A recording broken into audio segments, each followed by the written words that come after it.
I have been a fan of Michael Jackson since I was a baby. I recently got a chance to meet him. We were doing a show for him, and he was sitting on the side of the stage, and it was time for me to sing my part. But I looked to the right, and he was right there. People assume famous stars know how to keep their cool near other famous stars. That unwritten rule always seemed to break whenever Michael Jackson walked into the room. Crazy, because I was like walking up to do my part, and then I was like, ah, just right on the stage, and I couldn't hold it, like I couldn't take it. It didn't matter who they were, actors, singers, athletes, or television hosts. The response tended to look exactly the same.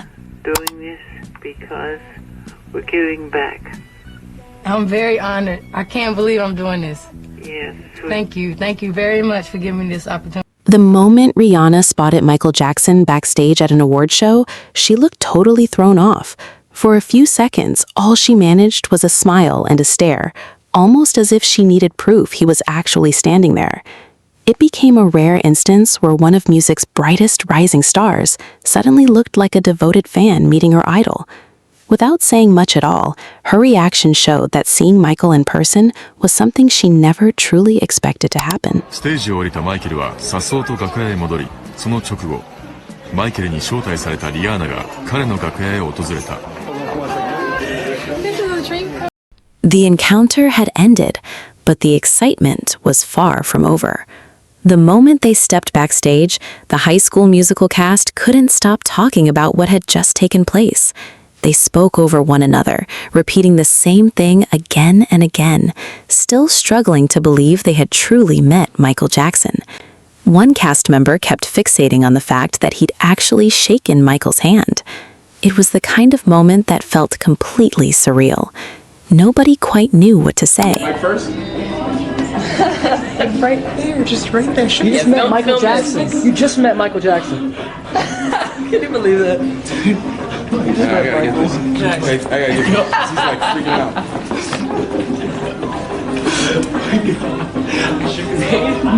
He's standing right there. There you go, Court.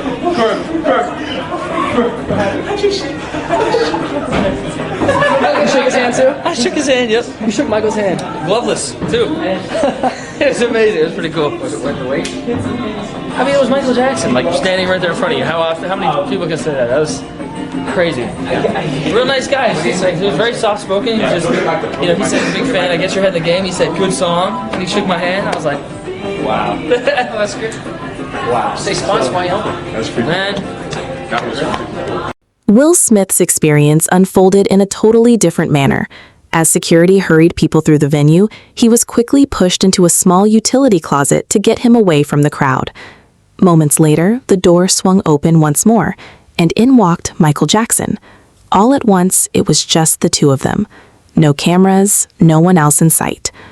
Looking back, Will admitted this should have been the ideal opportunity to ask Michael everything he had always wanted to know. I'm like, yo, I'm about to go this whole award show and I'm not going to meet my idol. I was like, I got to meet Mike. So they call me and they take me back and I'm about to present my award and I see him and he's across the room.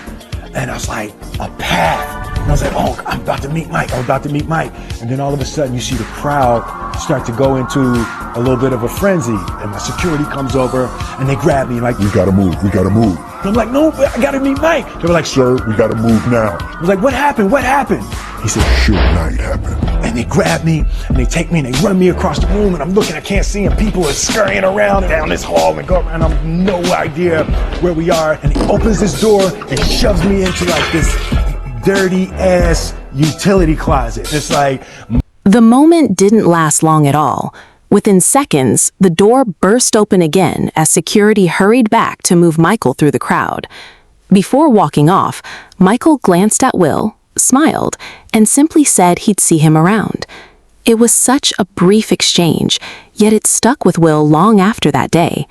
As incredible as the meeting had been, it also ended up being the only time he ever crossed paths with Michael, which made the memory mean even more. Here we are, and he opens this door and shoves me into like this dirty ass utility closet. Just like mops and interrogation light bulbs swinging at the top. And I'm standing there and I got my head up against the door and I'm listening. People are running and I'm hearing screaming and all of that stuff. I'm like, yo, this is crazy. Suge is a lunatic.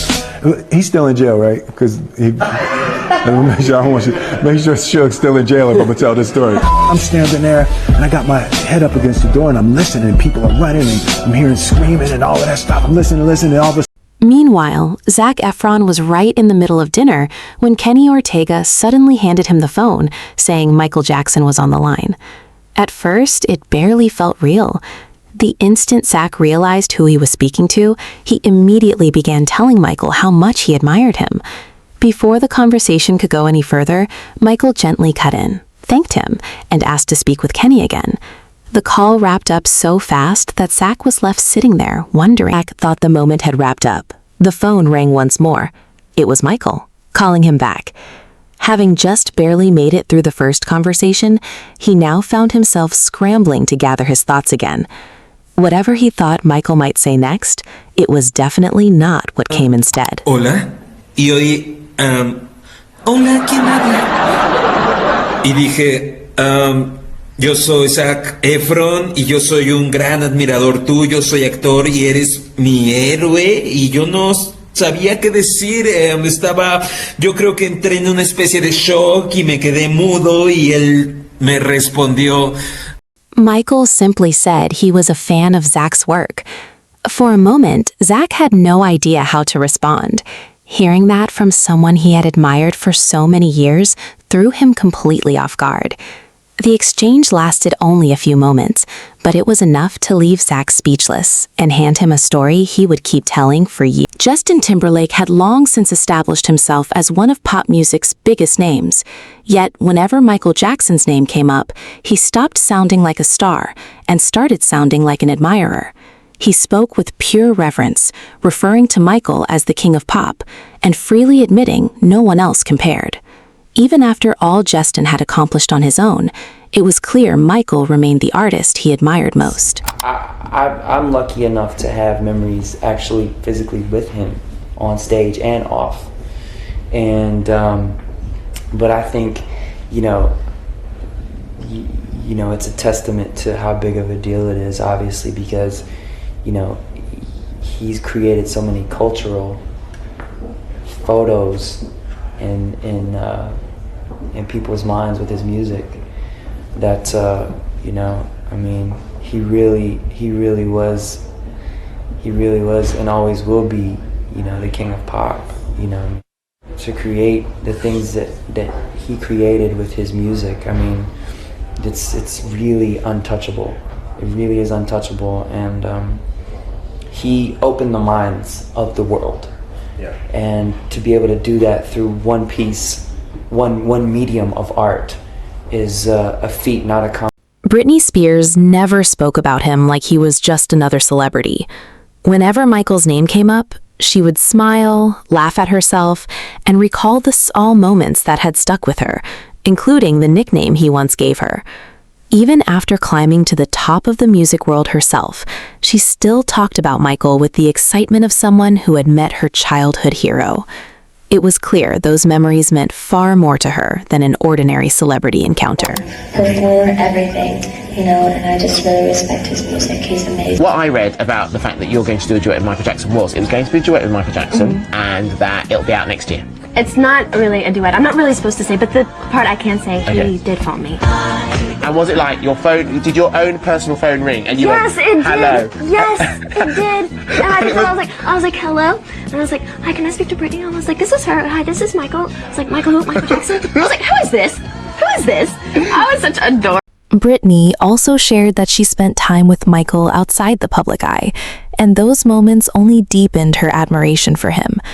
Years afterward, she kept speaking about him with real affection and never hesitated to stand up for him whenever his name surfaced. To her, Michael was far more than a music legend. He was someone she had come to know on a personal level, and the kindness she remembered clearly never left her.